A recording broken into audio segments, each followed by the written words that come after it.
এবার বাংলাদেশ খুঁজে পেল পাকিস্তানের মতো এক নতুন শোয়েব আখতারকে, যার বোলিং তাণ্ডবে কাঁপত বিশ্ব ক্রিকেট। এবার সেই বিধ্বংসী তাণ্ডবে বলার পেয়ে গেছে টাইগার ক্রিকেট শিবির। আপনারা নিশ্চয় জানেন, বিশ্ব ক্রিকেটে গতির রাজা বলা হতো শোয়েব আখতারকে, যার দৌড়ে আসার দেখায় ব্যাটারদের বুকে কাঁপন ধরত, যার করা বলের গতিতে স্ট্রাম্প ছিটকে যেত গ্যালারিতে। সেই একই দৃশ্য কি তবে এবার মিরপুর থেকে চট্টগ্রাম বাংলার প্রতিটি মাঠে দেখা যাচ্ছে? হ্যাঁ, বাংলাদেশ খুঁজে পেয়েছে পাকিস্তানের সেই শোয়েব আখতারের মতো এক বিধ্বংসী গতিদানবকে, যার মুখে লাজুক হাসি থাকলেও বল হাতে তিনি হয়ে ওঠেন সাক্ষাৎ জম। তিনি আর কেউ নন, টাইগার ক্রিকেটার, নতুন সেন্সেশন নাহিদ রানা। নিউজিল্যান্ডের বিপক্ষে দ্বিতীয় ওয়ানডেতে 32 রানে 5 উইকেট নিয়ে তিনি কেবল ম্যাচই জেতাননি, বরং পুরো বিশ্বকে বার্তা দিয়ে দিয়েছেন যে বাংলার পেস ইউনিট এখন আর কেবল কাটার বা সুইংয়ে সীমাবদ্ধ নয়, এখানে এখন আগুনের গোলাও ছোড়া হয়। কিন্তু কিভাবে এই প্রচন্ড গরমেও 150 কিলোমিটার গতিতে টানা 10 ওভার বল করেন নাহিদ, সেই রহস্য যা তাকে শোয়েব আখতারের কাতারে নিয়ে যাচ্ছে, আজকের ভিডিওতে আমরা ময়না তদন্ত করব বাংলাদেশের এই নতুন গতিদানবের উত্থানের। ভিডিওটি শেষ পর্যন্ত দেখুন, কারণ নাহিদ রানার এই একটি কথা আজ কিউইদের রাতের ঘুম কেড়ে নিয়েছে। সিরিজ নির্ধারণী ম্যাচের আগে নিউজিল্যান্ডের নিক কেলি হুঙ্কার দিয়েছিলেন যে তারা সিরিজ জিততে চায়, কিন্তু এর মিনিট 5 পরেই সংবাদ সম্মেলনে এসে সেই শান্ত ছেলেটি যা বললেন তাতে চমকে গেছেন সবাই।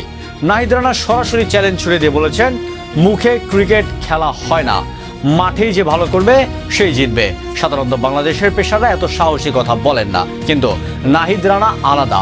তিনি বিশ্বাস করেন নিজের সামর্থ্যকে, গতির ঝড়ে কিউইদের তস নস করে দিয়ে তিনি প্রমাণ করেছেন মাঠের লড়াইটাই আসল লড়াই।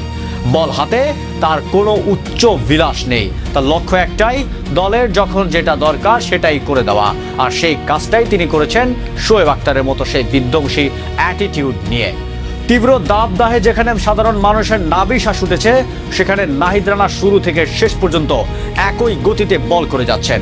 নিক কেলিও অবাক হয়ে স্বীকার করেছেন এমন গরমে 10 ওভার এত জোরে বোলিং করা অকল্পনীয়।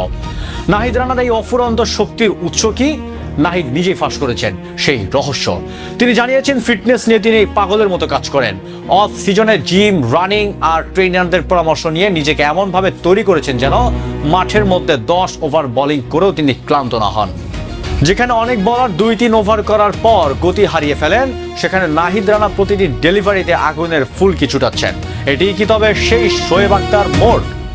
নাহিদ রানা কেবল গতির ওপর নির্ভর করেন না, তিনি জানেন কিভাবে ব্যাটসম্যানকে চমকে দিতে হয়। আগের ম্যাচে 10 ওভারে 65 রান দেওয়ার ভুল থেকে শিক্ষা নিয়ে তিনি এবার ছিলেন নিখুঁত। পরিস্থিতি বুঝে কখনো ফুল লেন্থ, আবার কখনো হঠাৎ করে 150 কিমি গতিতে বাউন্সার, এই বিচিত্রটি তাকে আলাদা করেছে। তিনি বলেছেন, পরিস্থিতির চাওয়া অনুযায়ী বল করি, যদি মনে হয় দলের উইকেট দরকার তবে সেভাবেই ঝাঁপিয়ে পড়ি। আগের ম্যাচের ভুল থেকে শিক্ষা নেওয়ার এই মানসিকতাই তাকে বিশ্বসেরা হওয়ার এখন পথে গিয়ে দিচ্ছে। পাকিস্তান যেমন পেয়েছিল শোয়েব আখতারকে, বাংলাদেশ কি তবে তেমনই নাহিদ রানাকে দিয়ে বিশ্ব ক্রিকেট শাসন করবে? গতির এই দানবকে সঠিক যত্ন নিলে তিনি যে অনেক রেকর্ড ভেঙে চুরমার করবেন তা নিয়ে কোনো সন্দেহ নেই।